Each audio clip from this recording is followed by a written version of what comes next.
I didn't have the ability to grow in my mom's stomach because of the umbilical cord that did not give me the efficient nutrients I needed. There were days I would just at night cry myself to sleep as a child because I was just so confused. Yeah, I mean, I'm 4'8", I'm 34, that's small. I didn't want to be confined to a box, right? I am more than just what you see on the outside. I kept stumbling into a date where you talked about everything changed for you. Just always have to stay strong and put together and everything's okay. And when things were not okay, I didn't know how to handle that.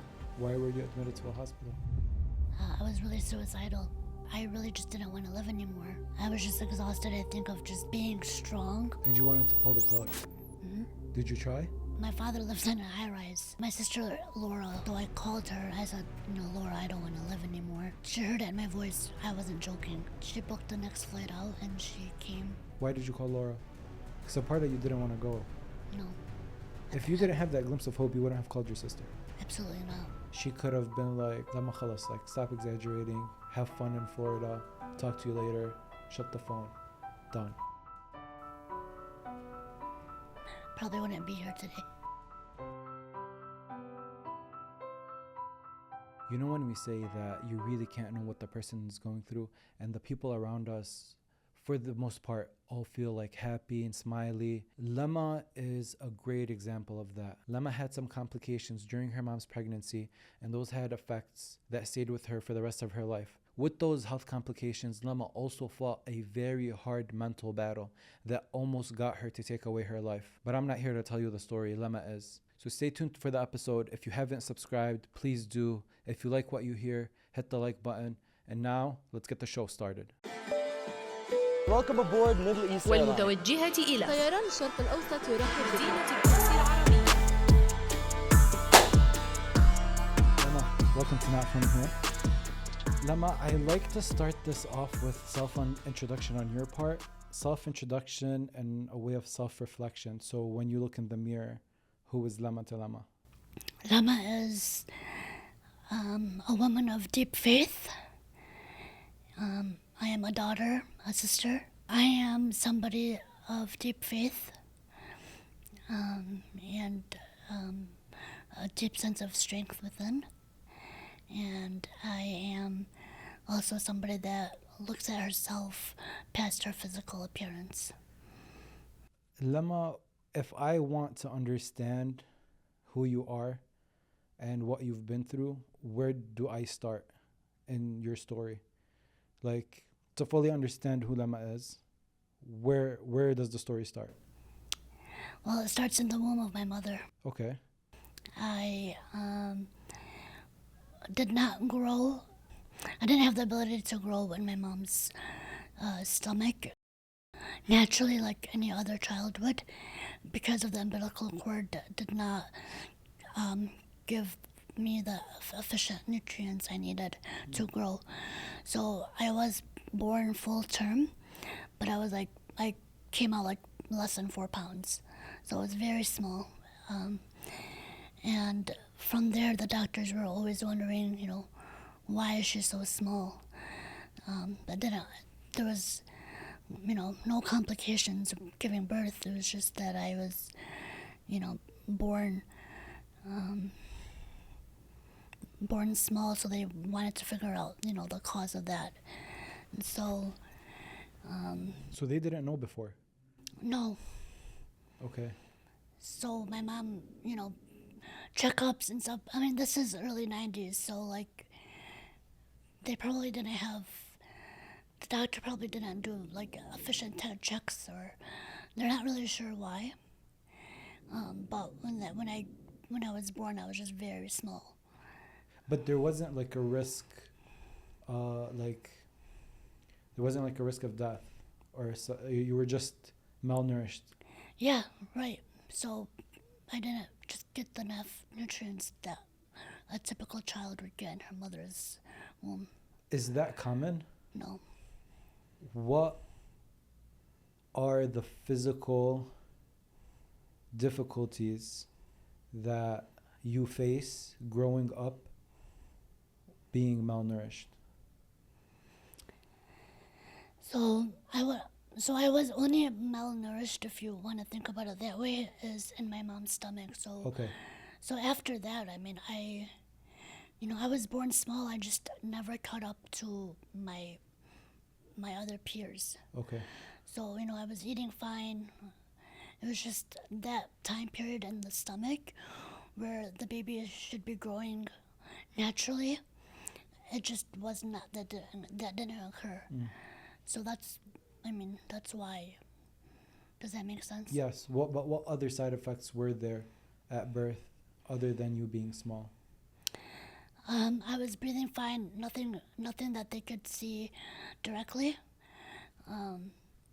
It was more towards as I was, growing and, you know, kept going to the pediatrics to kind of check, where on the chart I'm at when they do check with height.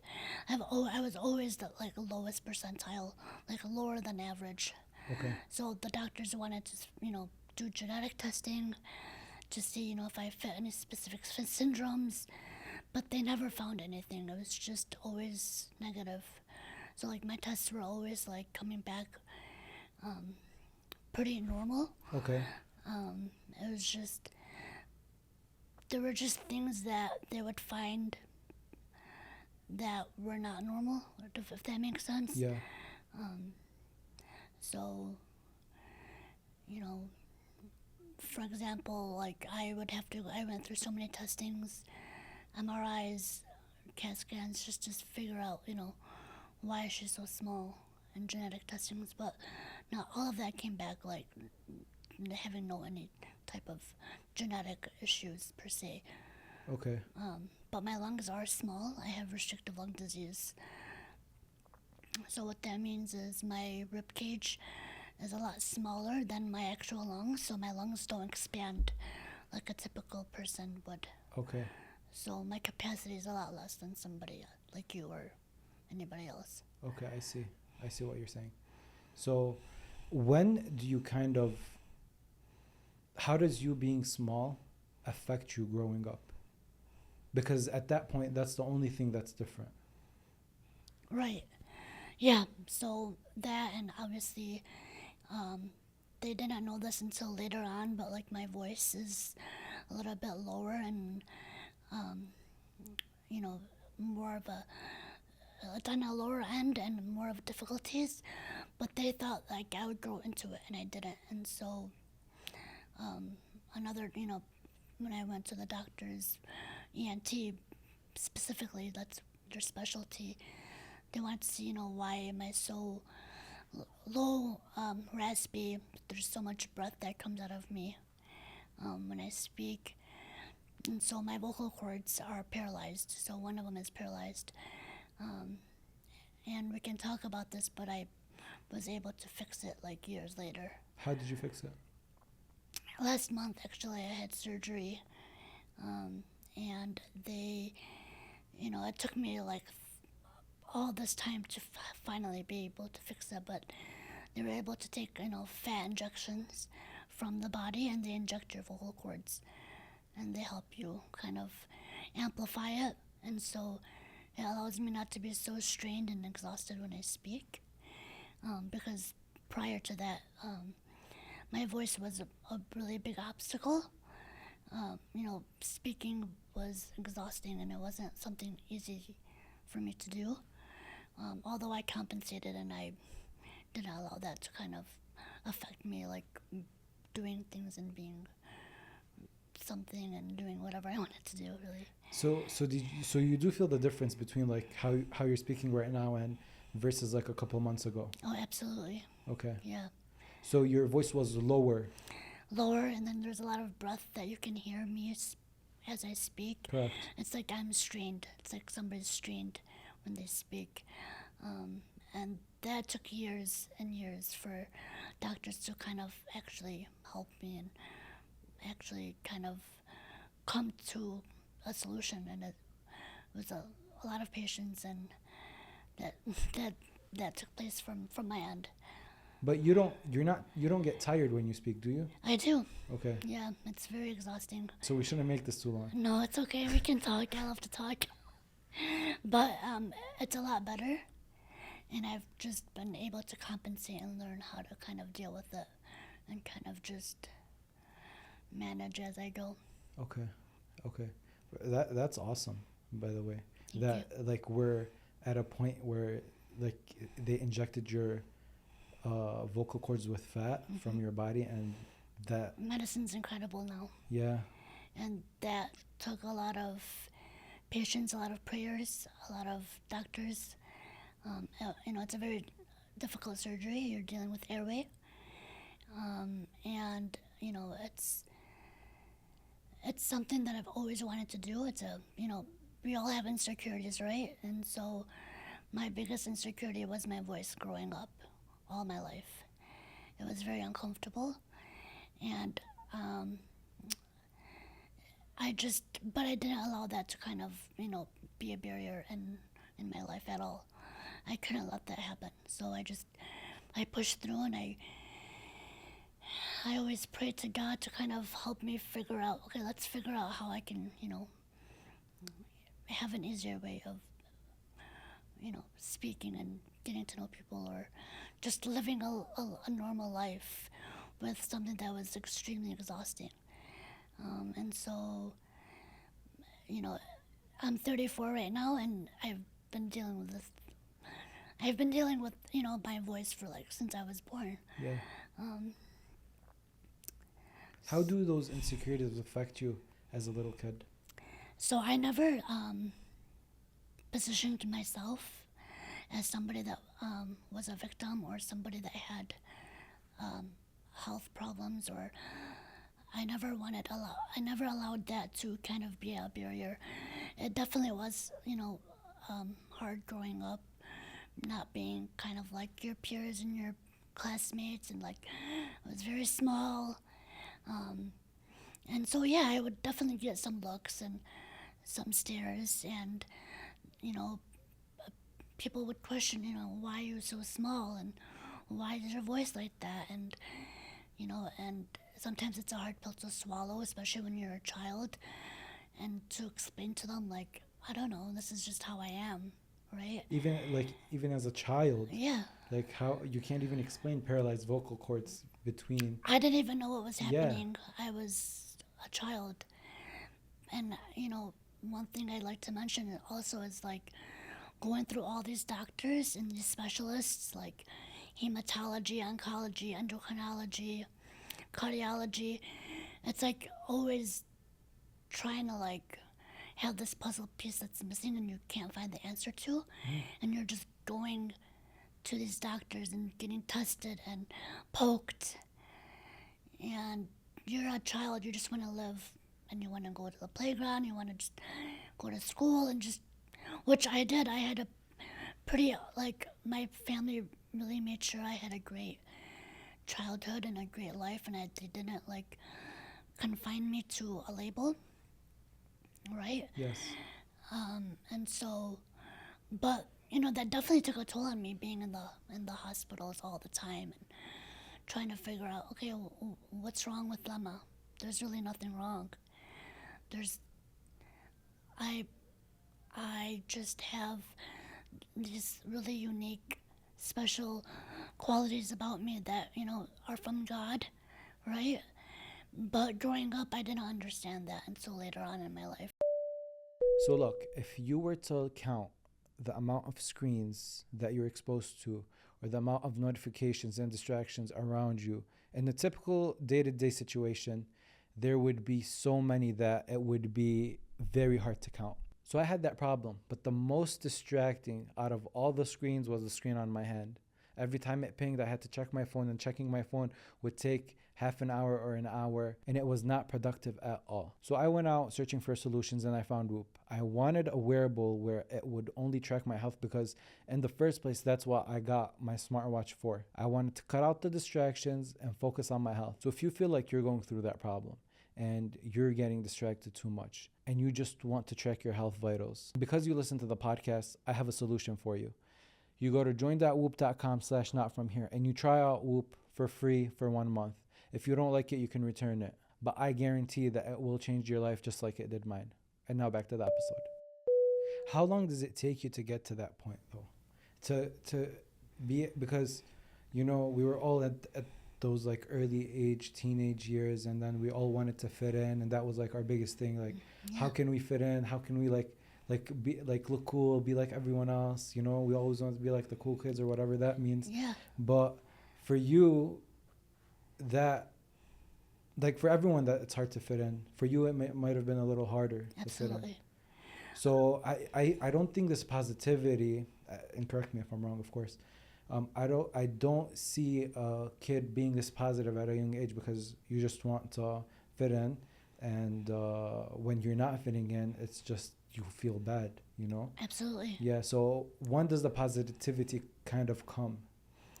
Yeah, so yeah, it was not all happy days, like, you know, there were days often, and I remember this. I would just at night like cry myself to sleep as a child all the time because I was just so like confused, right? You're confused, you're also trying to find your identity, you're trying to find who you are. But yeah, you don't fit in, right? You don't fit. You feel like you're not fitting somewhere. And that's what teenage life is, right? You want to, like you said, fit in. I didn't, and I just felt like very confused, very isolated. And so there's a lot of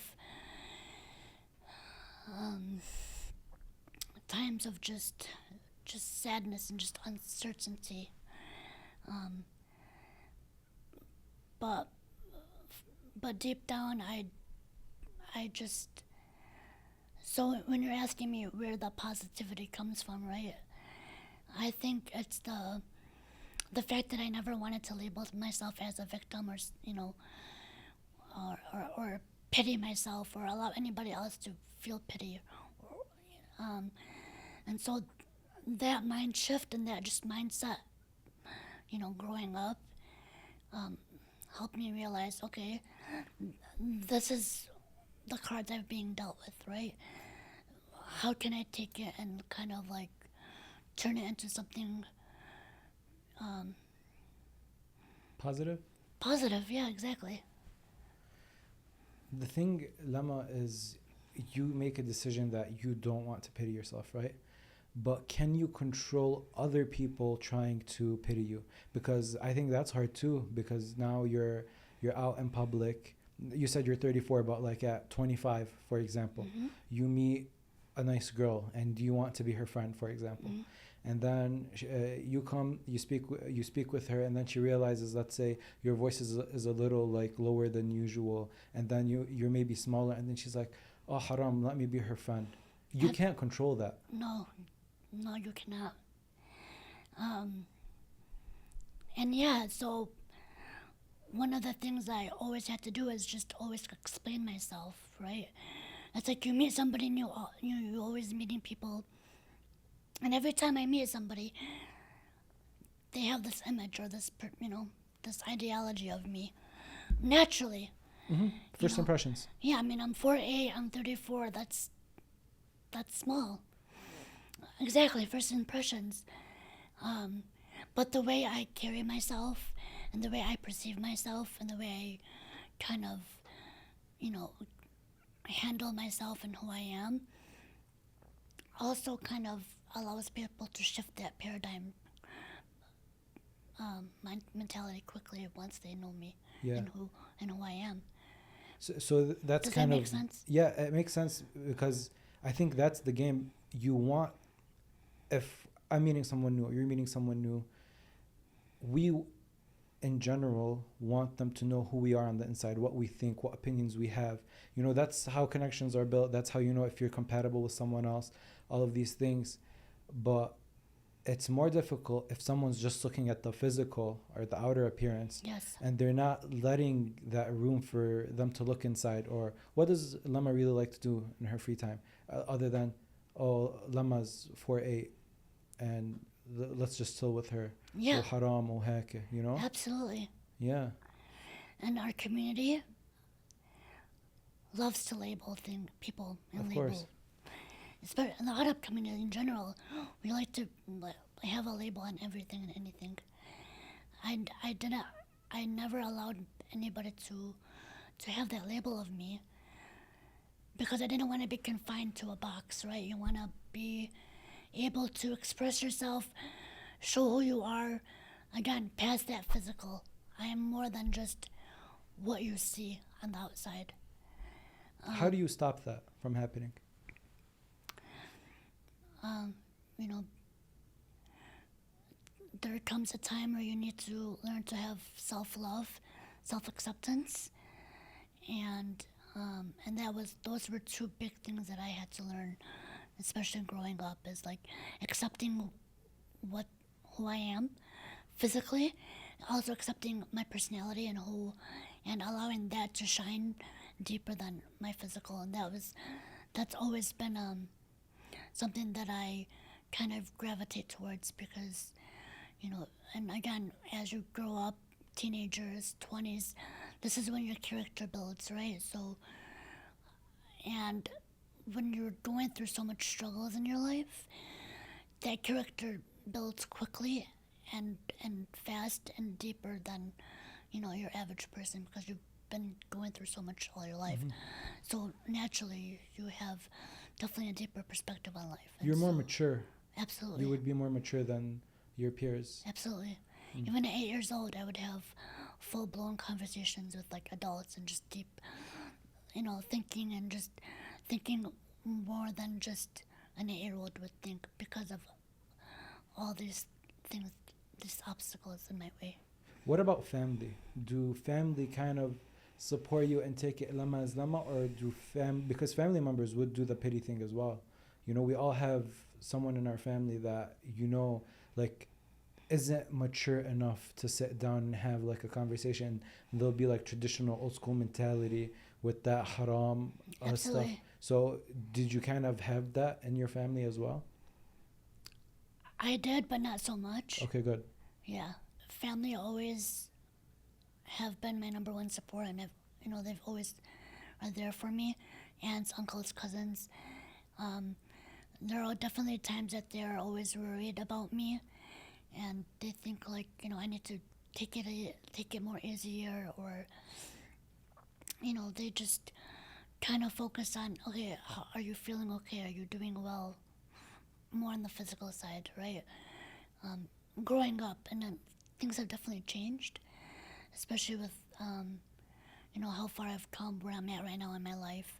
They definitely have been able to accept and see like I'm a lot more than what they knew I was growing up.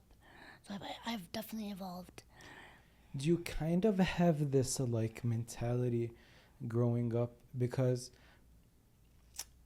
do you kind of have this mentality of like, I want to accomplish, I want to overachieve, because maybe like physically I'm not where everyone is at, but like mentally, cognitively, just as good as everyone, if not better. Yeah. I want to overachieve and overdo so I can be seen, because I feel like that's what everyone wants as well. Like everyone wants to be seen.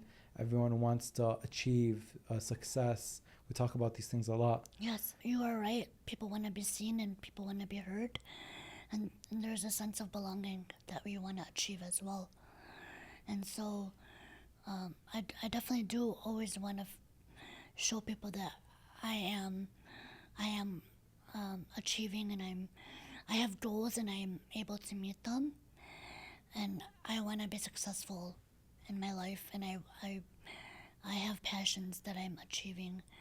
When you were younger, when you were hitting those early 20s, what was your version of success? When you looked into the future and you looked at it and you imagined like Lama's perfect life, what did that look like? So my perfect life was, finishing college and, making an impact in the work that I do and what I wanted, and kind of also like having my own family, and family is very important to me. So in my 20s, finishing school, hopefully having a family, staying healthy was key. So past those teenage years, you didn't have to go to doctors as often anymore, right? No, I did. I've had to go through doctors throughout my life, and I still do. Okay. You know, I had also so many different surgeries.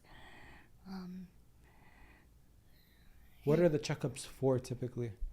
So right now it's, after it's my vote for my. So right now my checkups are for my vocal cords, obviously. I just had surgery, and then just my pulmonary, my lungs, just making sure, they're doing well, and I have, if I have any flare-ups, sometimes I'll have flare-ups, bronchitis, and just moments where it's a lot difficult for me to breathe, and so I need to kind of be on steroids. So that's, right now, alhamdulillah, those are the only two major things I'm dealing with right now. While I was doing research for this, I kept stumbling into a date in 2014 where you talked about everything changed for you, but I could not find what happened exactly. So what happened in 2014 that changed your life? So that was, early 20s, 24 years old. And you were talking about, that's why when you asked me what my perfect life in my 20s looked like,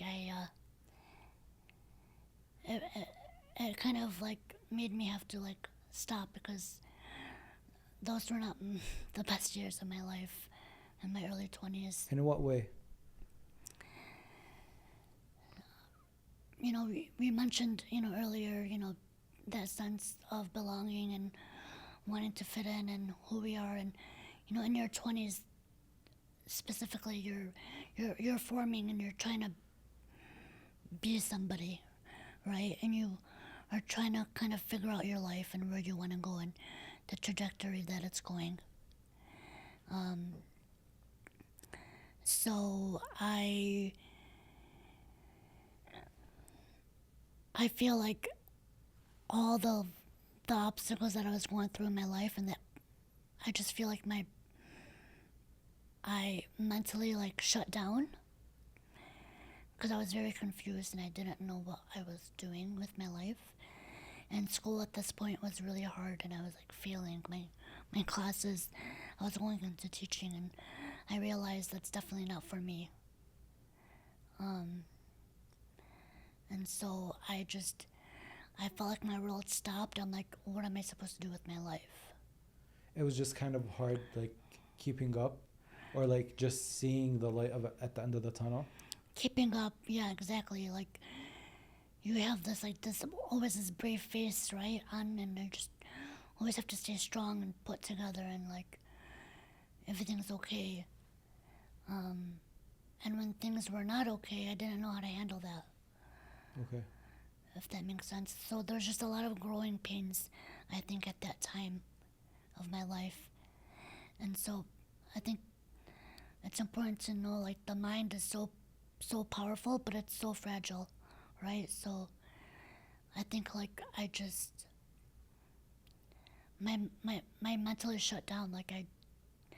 I was very unsure, and so What happened? I just went through a really deep depression. Why were you admitted to a hospital?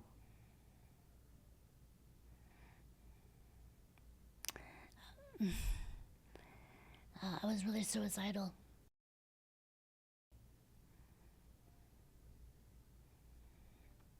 Yeah, and so,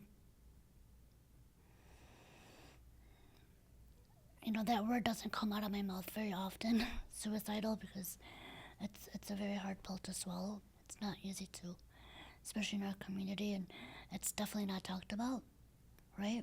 Yeah.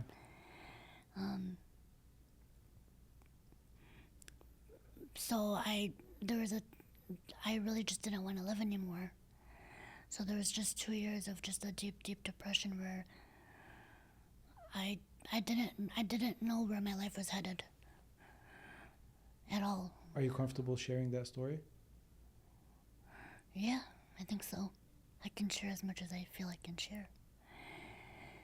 What happened?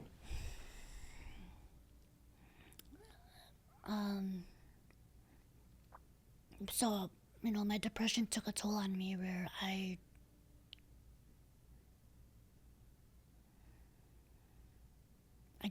just feel like my body, my mind, everything just shut down. And I didn't become suicidal until towards the end of the 2 years of my depression. So it wasn't like an instant feeling of, okay, I don't want to live anymore. It was built up. Definitely built up. So I stopped going to school. I just stayed home. So Lama, as a bubbly personality, somebody that was very full of life, loved to be out, that all stopped. I just basically stayed home for 2 years. I didn't go anywhere. Where do the thoughts creep in typically? Like those evil thoughts of, I shouldn't be here anymore. When do they creep in? Towards the end. So towards the end of 24, I just started feeling like a little off, right? And then it builds up. It's like a snowball effect. Your depression doesn't just pop out of nowhere. It slowly comes to you. It's just a matter of when are you gonna catch it. I didn't catch it. You just kept it going. I just kept going because I just kind of gave up. I was just exhausted, I think, of just being strong all the time, and I was just like, forget it. I'm tired. I just don't want to have to survive anymore. I feel like I was always, since the moment I came, since I was born, I just was always in survival mode. And that's exhausting. Always needing to survive, always needing to, put the extra effort into showing you are somebody. It takes a toll on somebody. And that's when it hit, when I was at that prime 20s where I was just figuring life out, if that makes sense. And you wanted to pull the plug. Mm-hmm. Did you try? Almost. Yeah. How did they catch you? So so my father lives in Florida. And so they thought, maybe we should just take her to Florida just to the Yeah. change of scenery, fresh air. I was really, that was at the heart of, towards maybe 2016. So a year in, I was just still and by the way, I was going to therapy. You were? Yes. Therapy's played a pivotal role in my life. And I didn't mention this earlier, but I was on and off in therapy since I was 10 years old. My mom wanted me. And I'm grateful for her to allow me to have the opportunity to kind of have that outlet. And That's so, good. because again, you're at 10 years old going through all these doctors, and there needs to be an outlet. So I'm grateful for that. On and off, because you're not in therapy always. It's just Right. when you need it. So I was going to therapy. That wasn't helping much. I was definitely on medications. That didn't really help at all. Antidepressants? From what they were giving me Okay. at the time, because they were not sure what was going on. I had just a lot of intruding thoughts. It was more than just depression. So back to me being in Florida,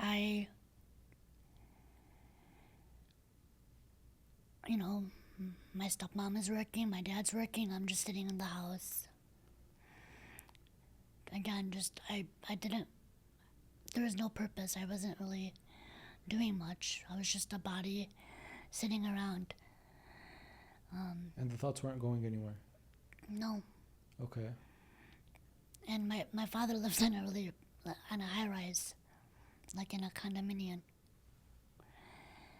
I'm not gonna get into details. You know, just because it's not, I don't think it's good to kind of, give people thoughts, if anybody is struggling. But my sister Laura, who's older, she's a social worker. And so I called her. I said, Laura, I don't want to live anymore. And then she heard at my voice I wasn't joking. And this is her profession. She knows. And she, I'm like, yeah, I'm done. I don't want to live. And she booked the next flight out, and she came, and they brought me back home. And then Did you call her before you try to take action? So when you say, yeah, so when I say try to take, I had a really deep thought of what I wanted to do. It wasn't more of trying. And it's that you don't want to explain. It's the deep thought, of exactly what you wanted to do. Yeah. Okay. That's fine. So she books the next flight out. She comes, takes you back home. How do you feel when you see Laura within a few hours rushing to your dad's apartment? I don't think I was feeling anything, to be quite honest. I was not in my body. I was extremely numb, and I just was very flatlined. I was just I wasn't there. My soul wasn't there. I was just a body. Why did you call Laura?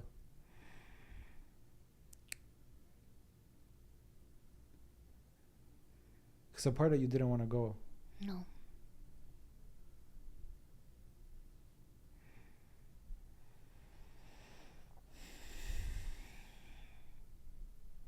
Yeah, you're right. There is, because, again, my deep faith in God definitely knew that there's just a glimpse of hope. There's just a glimpse of hope because there's God. If you didn't have that glimpse of hope, you wouldn't have called your sister. Absolutely not. Probably wouldn't be here today. Yeah. So walk me through it. You come back home, what happens? I'm grateful for my mom and my sister and my father and everybody involved because, they're like, okay, we don't want to lose her. And so they decided to admit me to a hospital because therapy wasn't working. The medicines that they kind of put me on were not. Something needed to be done more drastically because 2 years of your life in this state, it's not good. It's not healthy. Does word kind of come out between your family that Lama tried to... Nobody ever knew until years later. Okay. That I was even struggling. You were that good of hiding it in front of people? Yeah. Interesting. What do they do at the hospital? Just put you on stronger medication? Just a more a simple antidepressant that worked for me. Better than the stronger medicines that they wanted to put me on. And so, but I was there for 5 days. It was extremely terrifying. This is not an ordinary hospital that I've ever been to. And so it's extremely terrifying. It's most terrifying 5 days of my life. Was it a mental institution? It was a psychiatric hospital. What's going through your head in those 5 days? You know that you were very close to leaving. You know that now you're in this like terrifying place. What are like you weren't put in a very nicer atmosphere, you know? Like you're in Florida, you're in a high-rise apartment. Some people might look at Lama from the outside and be like, oh, that's a very nice environment to be in. But Lama was almost took her life here. And now you take her from this environment and you put her in a psychiatric hospital, which is terrifying. And now what's Lama feeling? I don't belong here. It was a huge wake-up call. It's like a jolt. It's like somebody jolted me, like, what am I doing here? It's a big wake-up call that I definitely needed. Because I was not somebody that needed to be there. In a sense of, I wasn't, crazy, right? Right. It's the label that people will put. I was just extremely depressed. And that's what needed to be done in order for me to stay here.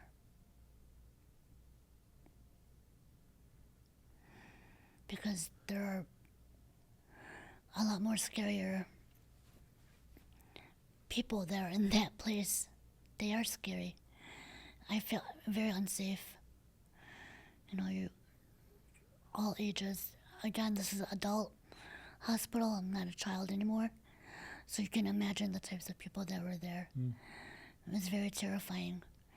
And usually I have, somebody stay with me in the hospital, right, overnight if I'm there. Nobody's there with you. You're literally alone. Oh, you were alone? You and yourself and the gown that they have you in. Nobody's allowed to come. You didn't see family for 5 days? They had like an hour of visitation. That's it.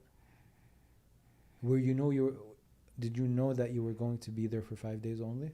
Yeah, I believe so. Okay. What's that fifth day like when you know you're about to leave this terrifying place and you're about to go back to the real world, to the normal world? Do you feel like, is that the moment you decide that I'm going to change my life? Yeah, also when like my family would visit me and like you can just literally see the tears in my father's eyes. So my dad ended up flying to Michigan when they decided, okay, we need to take this step and we need to admit her. Right. And so seeing my father with those tears that he's seen me through it all, but I never seen him the way he would look at me in such a place, and that was extremely terrifying and like terrifying in the sense of like, oh my God, how did I get this far? Was that the first time you seen your father cry? I think so. So when you see those tears, when you see how scared he is, does that kind of work in the benefit of your healing? Like, no, like this is not this is not right. Absolutely. Okay. Him and my mom and my sisters, I could see the worry in their eyes. And then again, realizing like I'm in such a place where I know I don't belong, and then obviously then the medicines start working, right? It takes time, but the medicines, and then there's intense therapy that you go through. So the fifth day, after you leave, I was put into a really intense day treatment therapy program. Does that help? Oh yes, it definitely did. So it was so deep. What does that mean? What's the difference between regular therapy and deep therapy?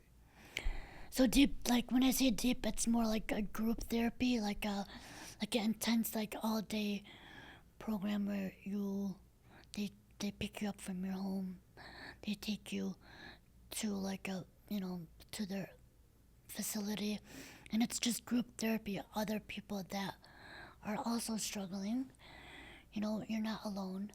They're also struggling with different things. There's something really powerful about group therapy. It's like, you're not alone. Yeah, you might. You feel belonging again. The thing you talked about earlier. Yes. belonging not in the sense of I have commonalities, but in the sense of we're all struggling, but in a different way, Yes. and we're all like trying to figure life out again. It's relatable. Definitely.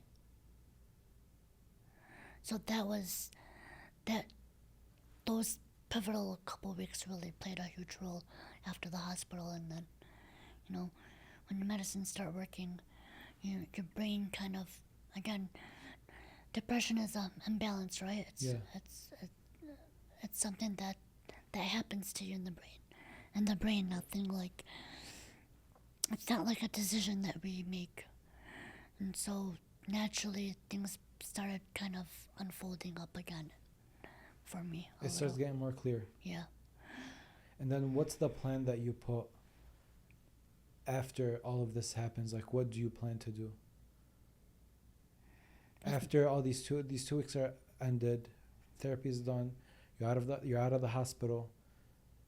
What's kind of the plan of action that Lama has in her head moving forward? Like, Lama at this point wants to improve her life, correct? Absolutely. Okay, how does she want to do that? Like, is there a starting point where she wants to be at? Or she doesn't know yet? I knew I didn't want to be, I knew I never wanted to go back to where I was. Okay. With my depression, with who I was.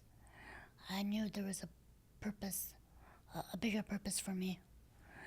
And so actually I was telling my doctors, I'm like, I want to get better so I can go back to school. Okay. That was huge for me. I wanted to get that diploma in my hand. That was a huge, that was a very important accomplishment that I needed to accomplish for myself. Yeah. That's something physical that Yes. literally says success in some way. Absolutely. And the ability that I have the ability to be just like everybody else. You said you were going into teaching after this experience. What did you want to do? So I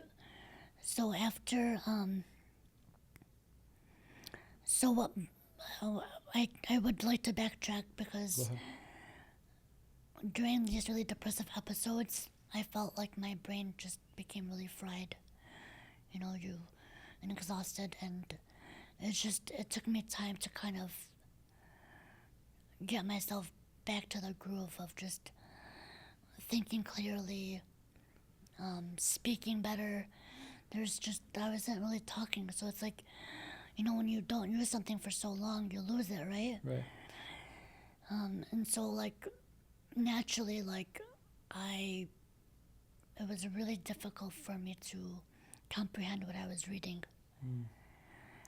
And it was strange, like, I would read, I wouldn't understand what I was reading. And so, actually, they thought, like, I wouldn't be able to even go back to school. Really? So my mom and, like, they were trying Does to... that put you down or does that fuel you? That was very terrifying when they said that, because I was just so... My mind just wasn't able to focus as quickly after it takes time to regain that focus. Yeah. And so there was a time where I didn't feel like I was gonna be able to even finish my degree. Mm. And I couldn't allow that to happen. Like, that was just that was a big, no for me. As hard as it was going to be, I knew I had to finish. Okay. And so, after I kind of started coming out of this depression, I was put into tutoring. Like, my family found a private one-on-one tutor just so I can, learn to read and comprehend again. It was that serious for me. Mm. And then, okay, so your brain starts kind of opening up, the focus gets better, my comprehension gets better. I'm like, okay, cool, I want to go back to school. And so I told the doctors, I'm like, I need to go back to school. I need to and my therapist. I'm like, I need to go back to school. This was very important. Yeah. And so I've always been interested in public health, but it was always a master's degree. And so I didn't even have my bachelor's at this point. But subhanAllah, Wayne State had just recently had a public health bachelor's degree, and this was about 2018 is when I went back to school. Okay. So I decided on public health. How old were you at this point? 28. And I graduated in '08, so you can imagine it took me about a good 10 years to finish. Yeah. A little extra, actually. And with school and like 2018, that's not too long ago. This is what I'm thinking of. You see how we talked at the beginning a little bit about like you wanting to be like everybody else and you wanting to be normal, but this is you at 28, 27, 28. You have a tutor. Maybe other girls your age are getting married, or they started the family. They've been graduated for like 5 years, and you're still getting tutored. That doesn't put you down. No. Okay. So from what it sounds like, after that whole experience, you really focused on block out the noise, focus on what I have to do. My mind became a little bit stronger. Well, a lot stronger, because I don't think it's not easy to come out of what I came out with. It's not easy to come out of what I came out with. Yes. Correct? So it took a lot of strength for me to get that far into it. And so, because I had a mindset of, I'm not going to allow anything to stop me. I was very determined. I was very resilient. Very. Do you think about those days back in 2014 a lot? Mm-hmm. Do you still think about them? I do sometimes, I do. Why? Because there are definitely days where, like, I am down. I mean, we're humans, we're going to have our moments. I always need to catch myself. I'm like, okay, I need to just,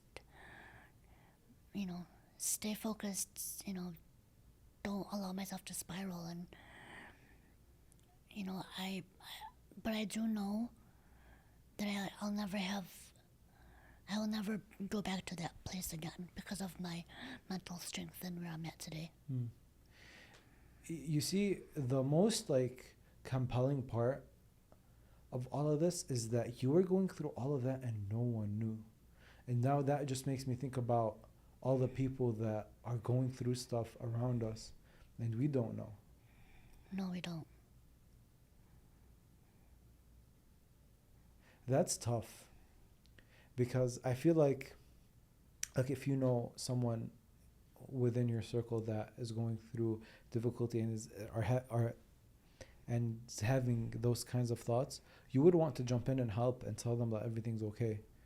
But you're kind of helpless now because there's no way you can know unless they open up.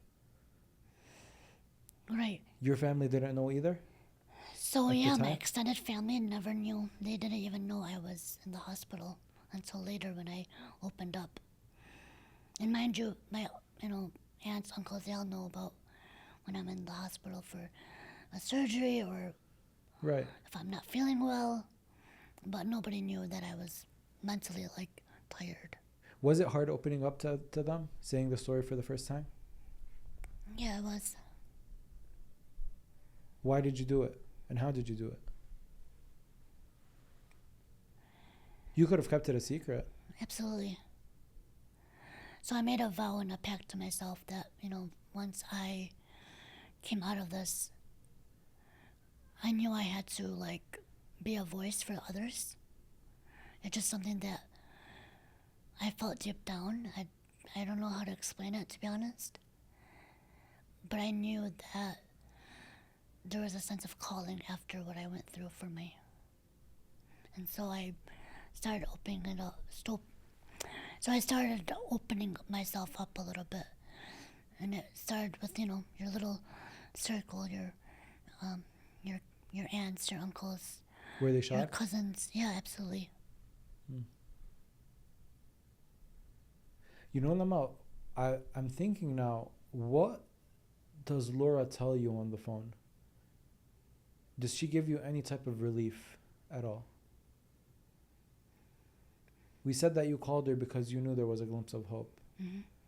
She could have been like, Lama khalas, like, stop exaggerating, have fun in Florida, talk to you later, shut the phone, done. That would happen in a natural situation. Exactly. But What does Laura tell you before she tells you I'm booking a flight? Don't stop, wait. I'm very blessed that she's a social worker Yeah. because this is her profession and she knows how to be, collected, and She had to be she calm and had to. collected. Yeah, this is her sister, so it was probably a lot harder for her. I can't even imagine. But there was just hearing her voice and knowing that she's coming. I think there was just a sense of ease and peace within. Like, okay, this is gonna be okay, maybe. Okay. So it was the idea of there's someone that cares enough that's gonna come see me right now. That's probably gonna give me a hug when they see me. That makes it easier. Yeah, for sure. Like, you see how we know that a lot of people commit suicide in the community? Like, it's a lot, right? So when you see these stories of like people taking away their life, do you have this thought of they probably didn't have a Laura, or they probably did call their version of Laura and she told them stop exaggerating, that's not that serious, have fun? Yeah, I definitely think that we don't realize the seriousness and the extent of people's thoughts and where they can go and where it leads to. Right.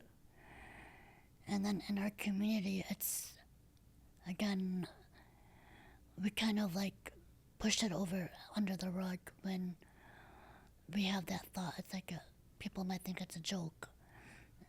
In reality, it's not a joke. We've seen it multiple times that people are taking their own life. And it's just like, when is that time that we're gonna like actually wake up and kind of stop that from happening? But Lama, when we say that there's no way, like people are good at hiding it. They're good at hiding their depression. They're good at hiding their thoughts. Like you were fun. You were like outgoing when you were like in that deep depression. My thought is, how do we stop it if we can't even detect it?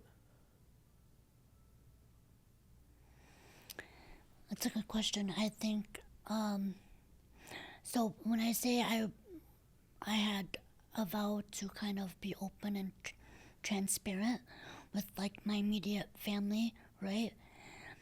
I needed to go beyond that and kind of be, how can I be transparent with my community, with my friends, with people that I meet, because I believe the importance of being vulnerable will really probably save a life. Because, so for example, so after like I kind of got out of this, this really dark hole, I turned 28 years old. So when I actually turned 28, it was the first birthday I celebrated that I was, after years of being, depressed, I had that hope again. So what I did was, naturally, I love to write. I enjoy writing. So I decided to write like a reflection of my year.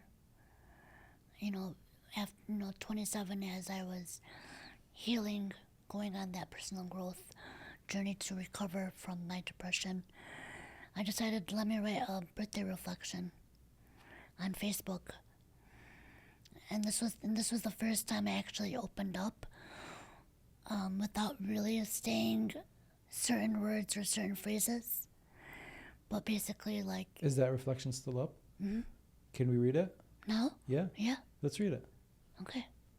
Okay, here we go. I got it. All right, let's go. Let's do it. Okay.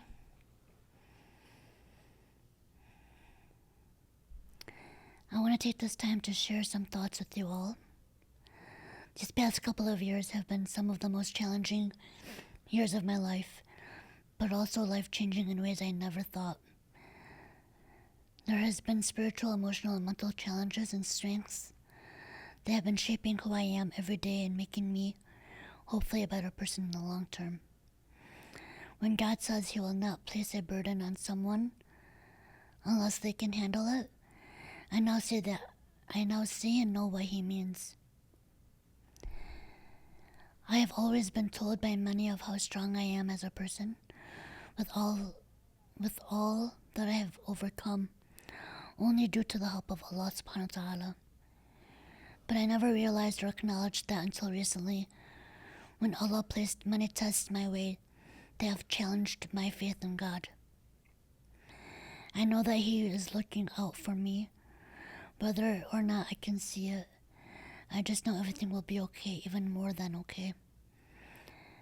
I really wanted to thank my whole entire family, uncles and aunts and cousins, from the bottom of my heart, for always being there, especially recently, which you all know without having to go into details. I pray to God I continue moving forward in my life and persevering and enduring all of life's blessings and challenges.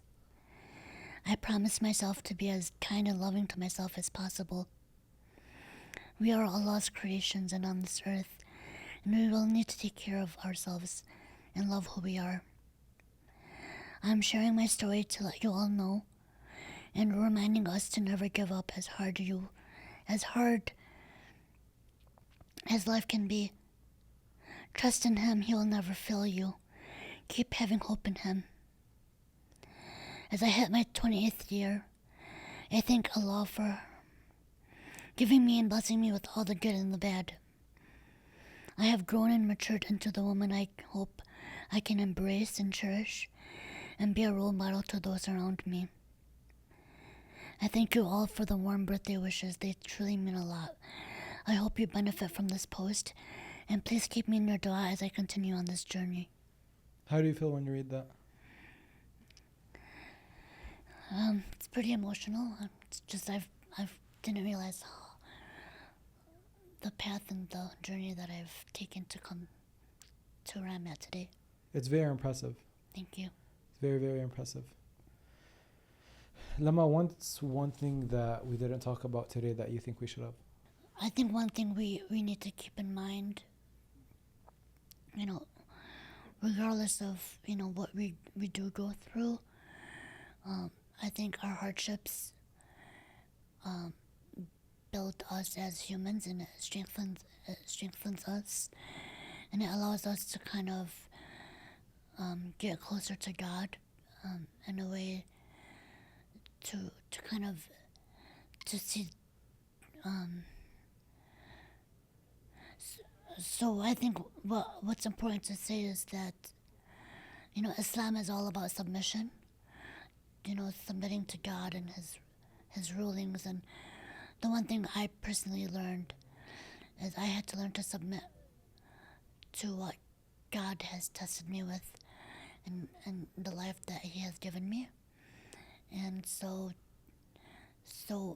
my submission to Him has allowed me to kind of accept how far my life has, where my life has been for all these years. Was it difficult talking to God when you were in those depressive years? Like, did you find it easy to think about religion and faith, or was it kind of blurry because there was too much going on? Definitely too much going on, and it's important to note, like, I'm, again, somebody that sees myself as a person of deep faith, but when you're But anybody can struggle with depression. It doesn't matter your level of iman, right? And I think people forget that, and it's really important to address that. That's very important. Because from what you said was you found it difficult, even though you were a faithful person. Yeah, You found it hard to grasp onto Yes. faith in that moment. because my whole life, faith was very pivotal in my life. It gave me strength. But in those moments, you feel like everything has just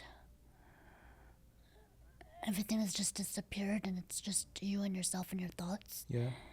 And so everything else is just secondary in those moments. And so naturally, but that glimpse of hope again is because I had that deep faith in God. That just a little bit of hope that you had that day was because of God. Did you find yourself before struggling to be grateful for things because you were struggling, because you were in this like bad state? Like, did you find it like, what am I supposed to be grateful for? And I don't even know where my life is going, and I have all these like physical issues. Like, what's there to be grateful for? Were those thoughts? Growing up, you Yes. mean? Mhm. I always found something to be grateful for. Good. I never, again, it's always that perspective that I had. I just feel like it's hard to keep that perspective always, It is. especially during hard times. But I think, growing up,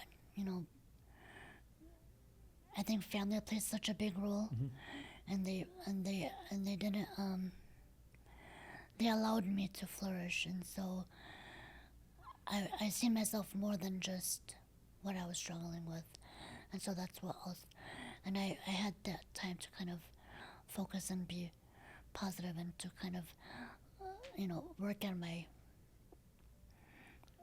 on myself as a Yeah. person.